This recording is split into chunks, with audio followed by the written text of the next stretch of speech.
Hello and welcome to the Leadership Room. Today, my guest is Bruce Penson. He's the Managing Director of ProDrive IT. And I first saw Bruce speak in a webinar in which he went through a range of different AI tools that were really, really useful.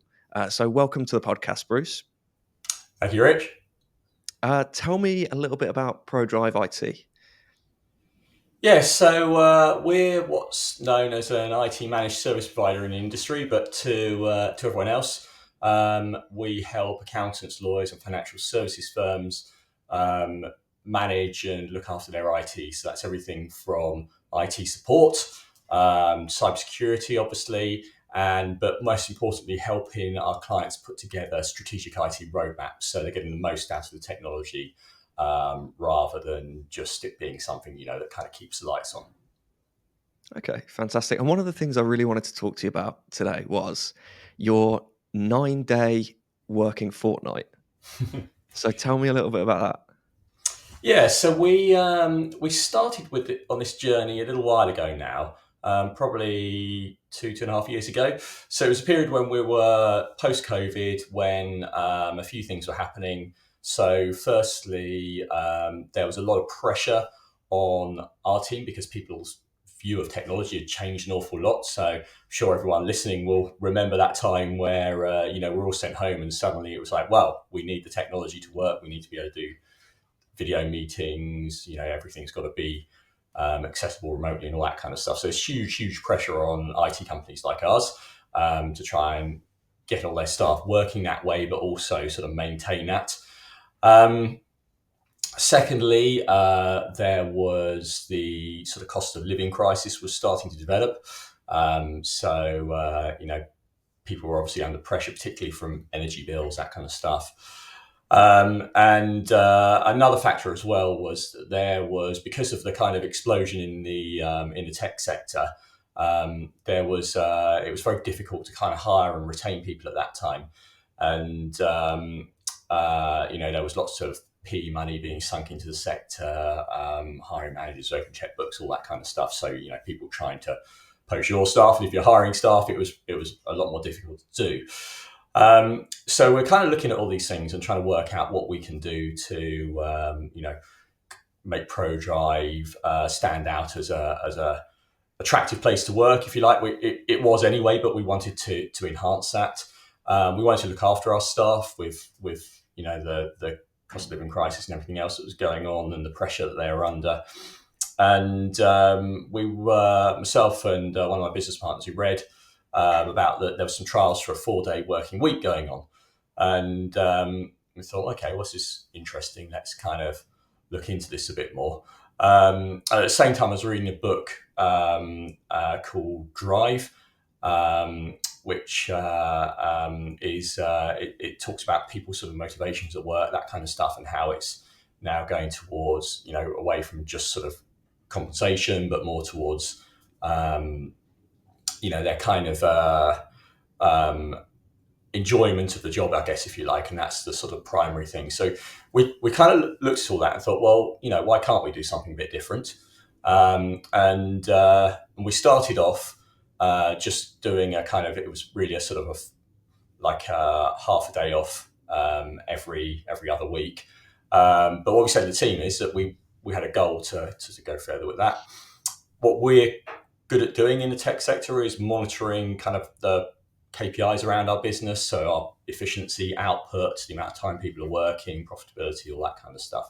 And so we had some good metrics that we could measure around. And we said to everyone that goal is to try and get to a 9-day working fortnight. We don't know, whether it's really possible or not. It's kind of a crazy idea we've had, but other companies are doing it. So let's give it a go. We'll try and do a few things as the owners of the business, try and make it work. But really, it's in everyone's responsibility to improve our efficiency and improve our working practices. Make sure that we're not providing a lesser service to our clients. And if we can do all of that, then we'll that's what we'll do. So that was the starting point, really. Okay, fantastic. So in terms of ProDrive IT, then, you provide pathways for sort of primarily accountants, solicitors, professionals, right? Can you go into what that actually means from a technical perspective? Yeah, so we've built what we call our IT maturity framework, which is essentially it's a complicated way of saying it's a standard of best practice around what IT should look like in a typical SME financial professional services firm. And we use that two ways with our clients. Firstly, it's a set of standards from the technical side, and we deploy all the technology the same way to all our clients, more or less. What that means is they get very consistent setup, doesn't go wrong very often, so they don't get many problems.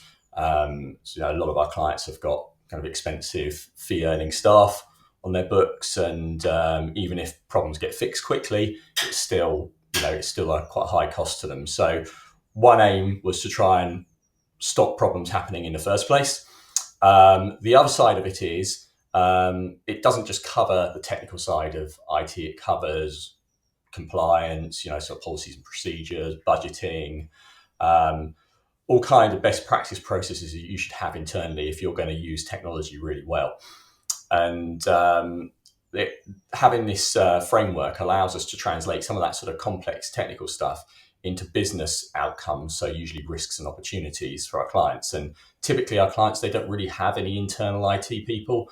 They'll have like a partner or a director who's given the IT responsibility and has some knowledge, but they're not technical people, and they're not they shouldn't be expected to sort of translate that technical jargon, and try and make decisions based on that. So what we do is we use this framework to allow them to understand the business context of the things that we're talking about, and we can then help use that to agree a roadmap with them, what technology is going to look like over the next 12 months or longer perhaps, and to put a plan together for them to get the most out of it.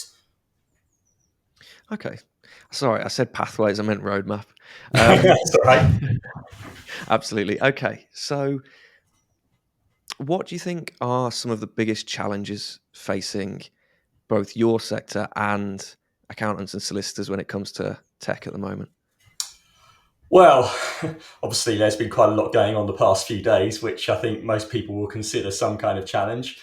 Um, so I think the speaking to clients and other companies in the sector who aren't clients of ours, uh, where a lot of people find pressure right now is not on the amount of work that they're getting in. I think they all seem to be pretty busy. It's actually dealing with that workload and how to best deal with it. So I believe that there's pressures on hiring in both those sectors. It's a bit like the sort of pressures that I mentioned we had a few years ago in the tech sector, and you've got that kind of pressure, high workload, but then this uncertainty, now economic uncertainty, and I think the impression I was getting was that a lot of companies were kind of sort of in a bit of a holding pattern as to making any kind of dramatic changes, waiting to see what happens. But I think that sort of what I sort of say is that sort of the uncertainty is the new certainty now, isn't it? So I don't think we're going to get away from that. And excuse me, the events of the past few days, sort of demonstrate that really. So I think the real challenge now is how do you plan your business over the next few years when you don't really know what's coming out of the box next on the the sort of macroeconomic front. I don't think it really is any real difference for our business to our clients. Essentially we're all professional services businesses. It happens to be our expertise is tech, but our clients their expertise is law and numbers, right? So, but I think the challenges facing us all are all largely similar. There's obviously this new wave of AI technology that a lot of companies are sort of still unsure how to harness, and there's a lot of interest, but how many are actually doing anything with it? So, there's a lot of questions around that as well, and I think potentially, in the uncertainty that we've got there's opportunities that AI could bring to deal with some of that. Yeah, and as I said, I first sort of came across you when watching a webinar in which you were talking about those AI opportunities. Mm. But other than watching one of your webinars, what advice would you give to businesses that wanted to capitalize on that newish AI tech that's coming out? How would you, guide them in using it? Where should they start? Yeah, so I think the first thing is not to sort of be too overawed of it, because a lot of businesses, I think, just by the name artificial intelligence, it puts organisations off looking into it, and it sounds complicated, it sounds expensive, and it can be both of those things. But on the flip side, actually, AI can be a great tool for simplifying things. So obviously the main sort of driver that people think of when they're thinking of AI is saving cost, doing more with less, that kind of thing. And that's usually a good way into it, automating processes, because it's relatively easy to demonstrate a return on investment. But actually, there's a lot more benefits that you're likely to get as well, and some of them are actually probably more powerful. But automation and saving time is probably the best way in, because people will appreciate automation of repetitive tasks. So if you're doing that, your staff will be happier because they'll be able to focus their time on more engaging tasks. And obviously, there's a bottom line saving, which I think particularly accountancy firms will very much appreciate. But the starting point really is there's no point. You can automate sort of general day-to-day stuff, and busy people will be able to use tools like Microsoft's Copilot and immediately get some kind of benefit from them.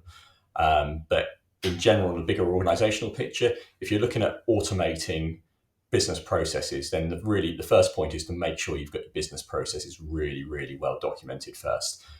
If you start on an AI project and you don't really understand what you're trying to automate, then it's probably doomed to failure and going to end up being an expensive sort of vanity project. So that's really the sort of starting point. I think those two areas. So, help the busy people out with kind of day-to-day tasks with tools like Copilot, and then look at what business processes you can automate.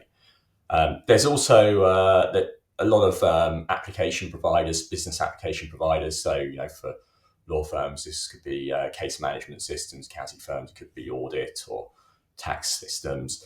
They're bringing in AI to automate their tools as well.